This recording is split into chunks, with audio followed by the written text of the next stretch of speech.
This is Lou Hansen, Senior Editor and co-founder of the Virginia Center for Investigative Journalism at WHRO. In a time of political turmoil, it's easy to overlook the people who work to exercise and support our core American values. Democracy at Work is an election season series from VCIJ at WHRO. People share their stories about how they uphold the core ideals of American democracy: free and fair elections, the defense of the country, ensuring clean air and water, the right to participate in government deliberations, and exercise First Amendment rights.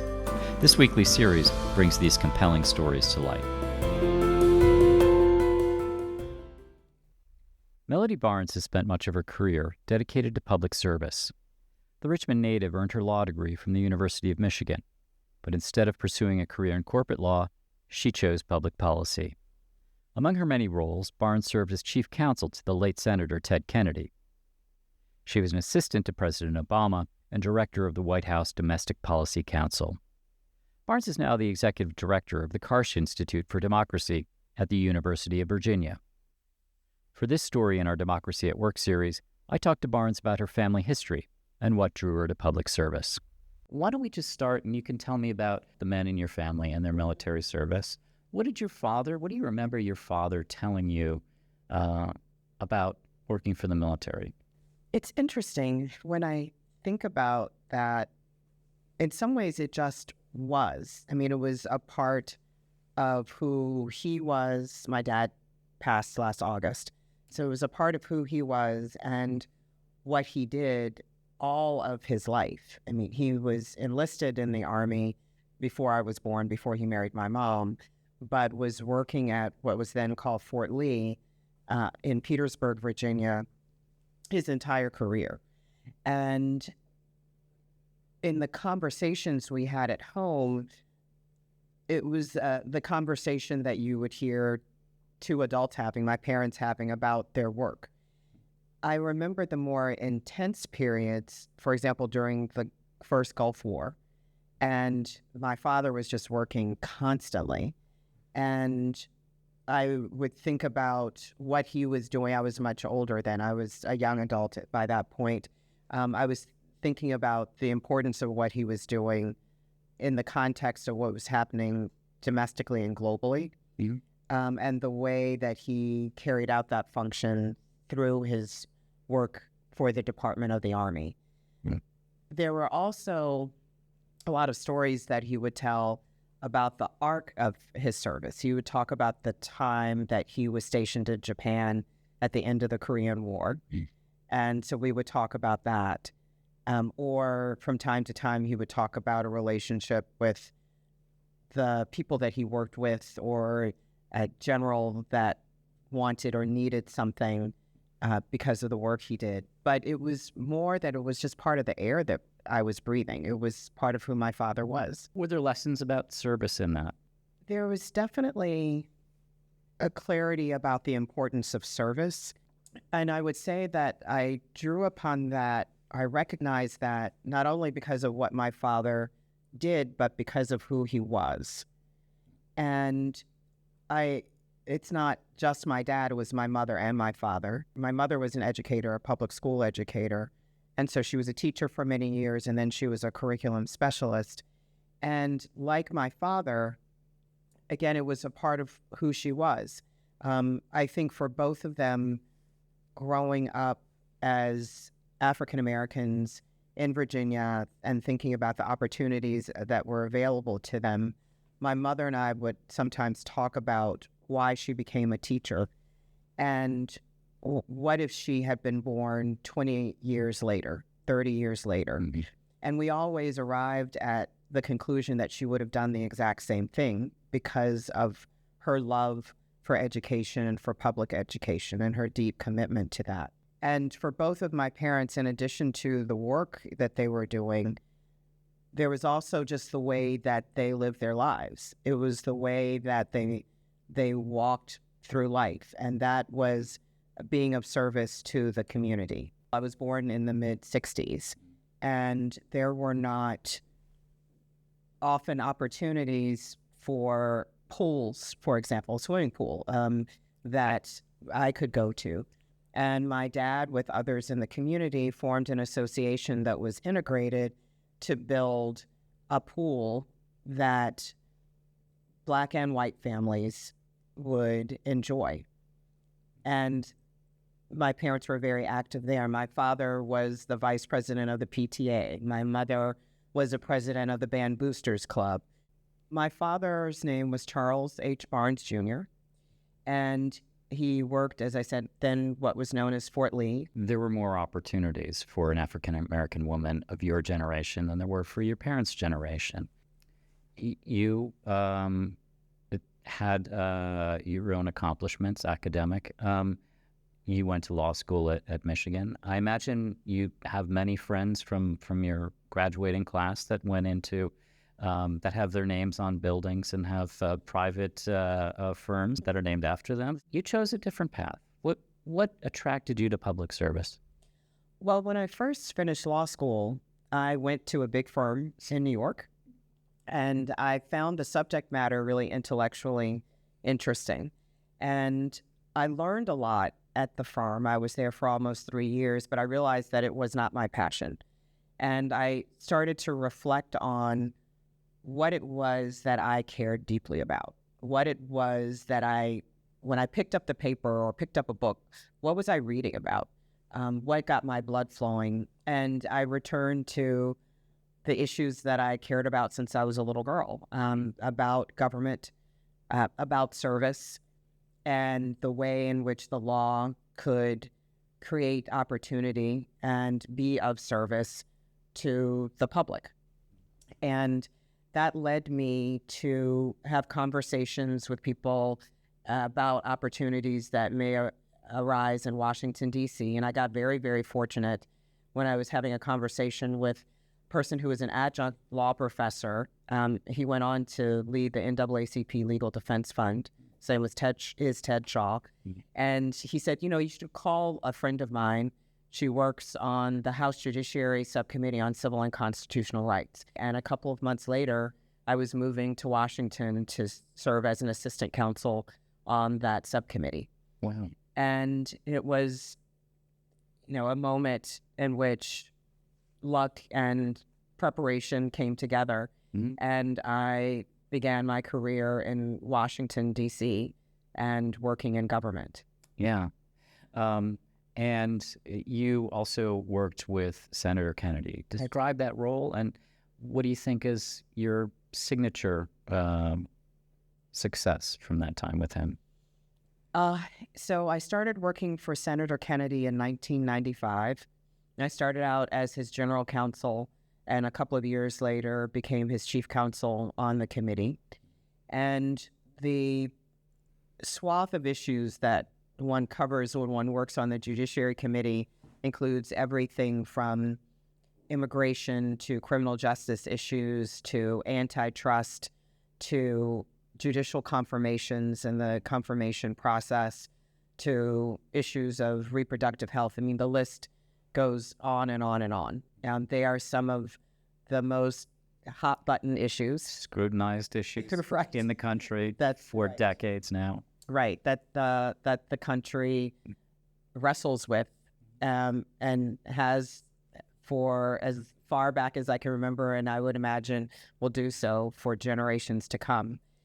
And I also supervised his Judiciary Committee staff, and it was just a job of a lifetime, not only to work on that set of issues, which are deeply meaningful to me, but to work for someone who was so central to the debates of that time.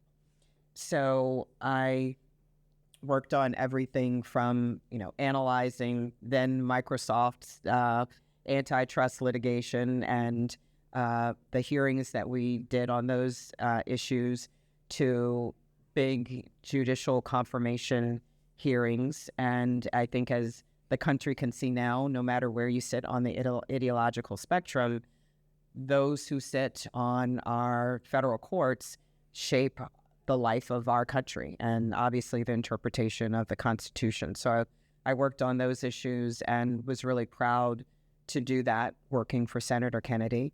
I worked on a number of big issues. Some of them I started working on with him, for example, passing hate crimes legislation.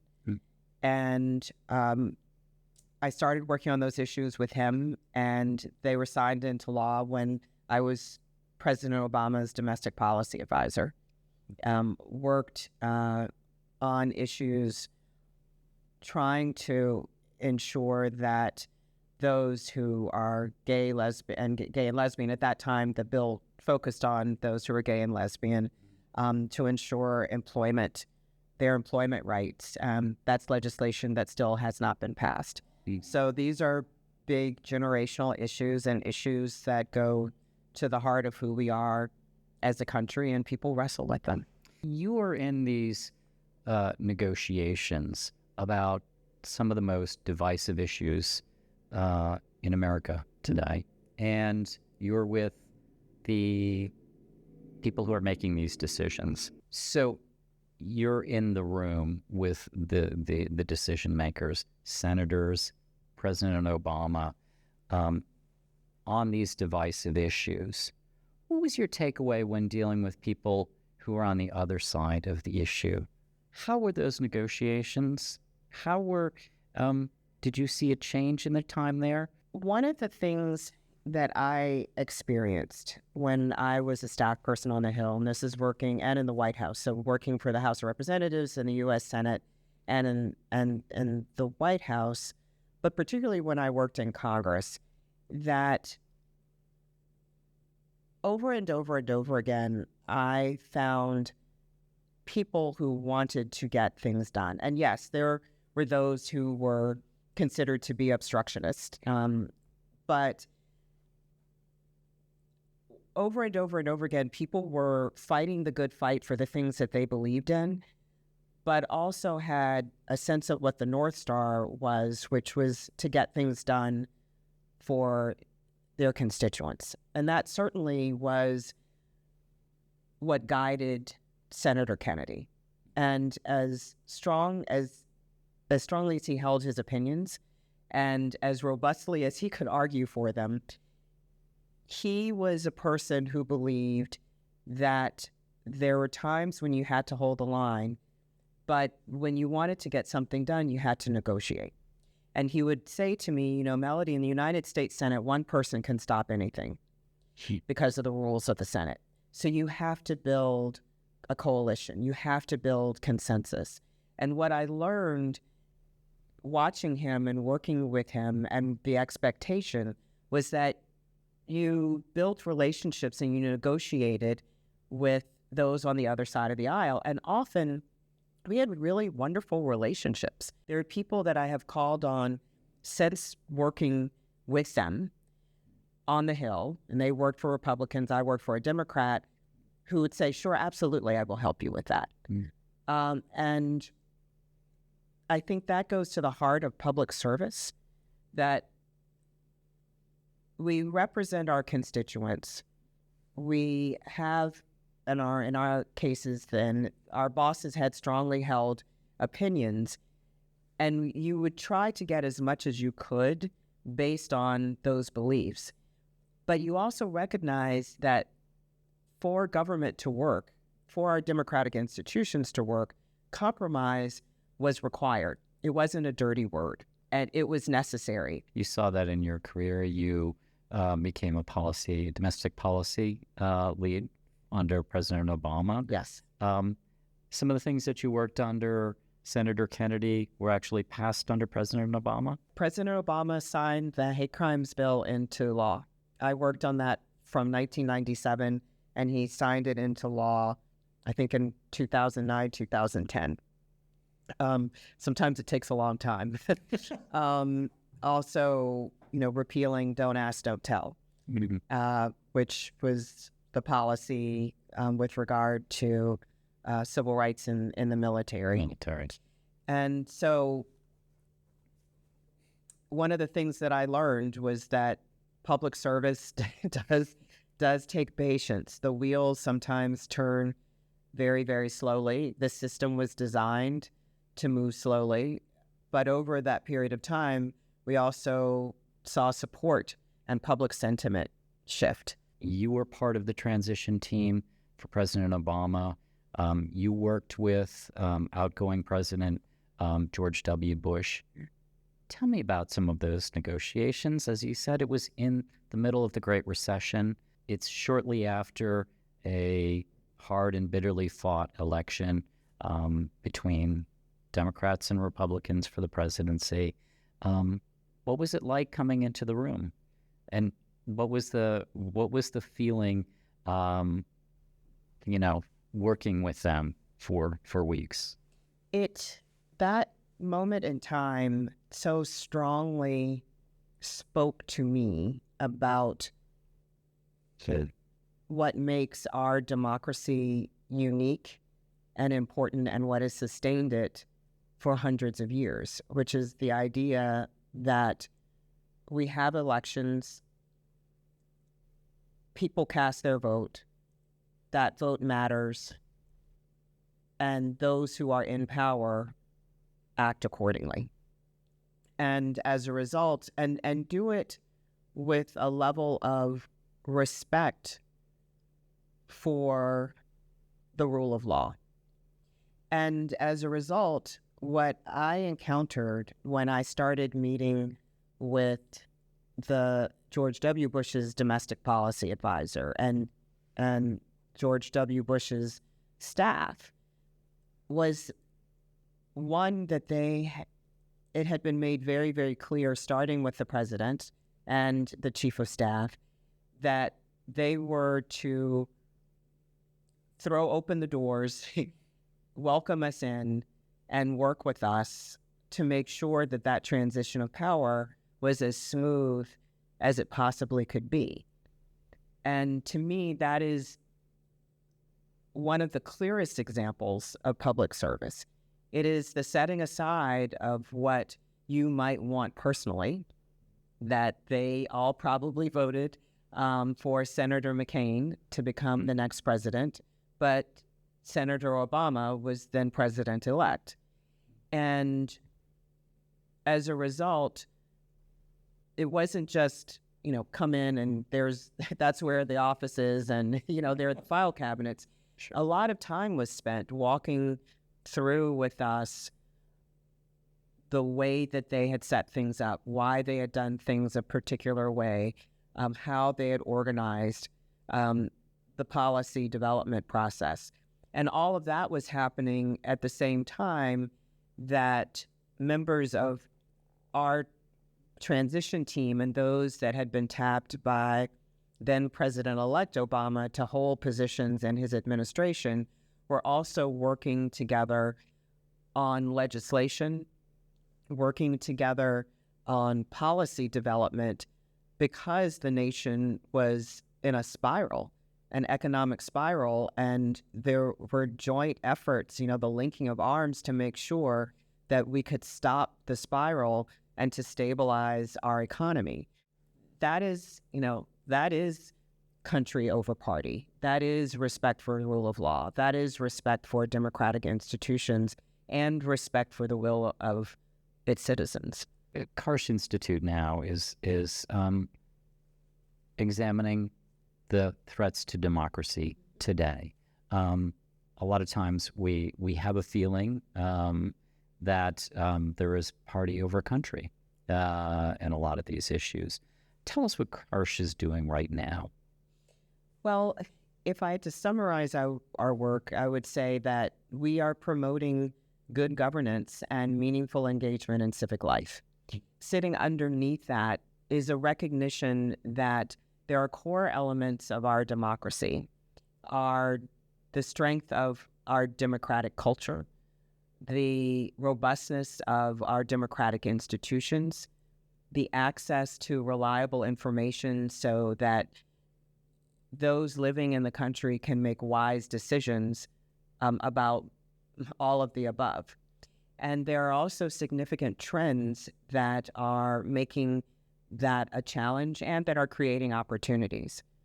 When we think about the rapid transformation of technology that is affecting our culture, the way we get information, the way that we see one another, the way that we engage with one another, There are economic and social barriers that make it more challenging for people to participate in our democracy. And there's a weakening of our civic health, our ability to agree in a way that allows us to move forward, or to productively disagree, so that we are living in a country that isn't buffeted by political violence or the threat of political violence, and certainly polarization. And so we think about the way those trends affect those core elements, those foundational elements of democracy, and that is where we focus our attention. So examples of that would be our work on local journalism, to try and create a stronger media ecosystem so that people are able to get information that's reliable and that allows them to make the best and smartest decisions, in their opinion, about the way their communities and their country and the world should move forward. The work that we do, working with students, but also supporting elected and appointed officials in what we consider to be some of the competencies of democracy. We just recently launched our Student Dialogue Fellowship, and literally hundreds of students at the University of Virginia from different backgrounds, different places on the ideological spectrum, from different parties, from 11 of the 12 schools at the university. So they all want to do different kinds of things, raise their hand to say, I am eager to spend time in a place with people who are different than I am to talk about the election of 2024. And in doing that, part of what we are doing for them, and this goes to the question about the competencies of democracy. You get to work with lots of students and young professionals, and I'm sure you have mentored many and spoken to many, many more. What do you tell them about a career in public service and a mission-driven career? I tell them that it is one of the highest callings, and it is deeply, deeply fulfilling. And when I read about the individuals that you all are featuring in your work, I think how honorable those individuals are. I think that they are the fuel that helps their communities move forward, helps the country move forward. Right. And I not only think about that through the lens of the work that I'm doing now and in retrospect. I remember when I was working in Washington, and the Capitol and the Senate and House office buildings, that was my workplace. But there were times when I'd walk out of the Capitol in the evening and the sun was setting, and I would just pause to stop and reflect on where I was.